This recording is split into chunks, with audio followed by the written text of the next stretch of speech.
ወደ እናት አባቶች ተመለስክ። አዎ ያን ጊዜ እንዴት ታየዋለህ? ለምን ተወለድኩ ለምን ተፈጠርኩ የሚሉ ታይሞቹም ነበሩ። ቤተሰብን በመሃል የማግኘት እድል አልነበረህም?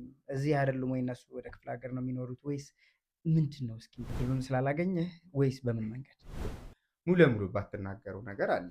ሳይኮሎጂካሊ በብዙ ነገር ተደብቀው ያሉ ልጆች አሉ እና እድገታቸው ላይ በጣም ብዙ ኢፌክት አለው።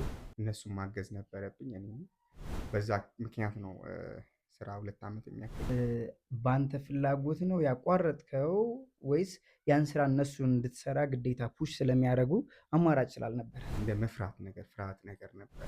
ያ ማለት አያቶች ገንዘብ ይከፍሉ ነበር ላንተ ማለት ነው? በጣም ብርም አገኝ ነበር። ይሄ ብር ምንድነው የምናደርግበት?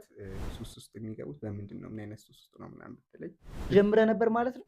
እና በጣም ተፈተንኩኝ በሚገርም ሁኔታ።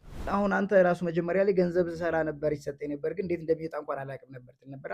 ቀጥታ የሚከፍልህ 0.5 ሳንቲም የለም። እና ደግሞ ያሳለፍከውም ቻሌንጅ ካለ በጣም ከባድ ናቸው።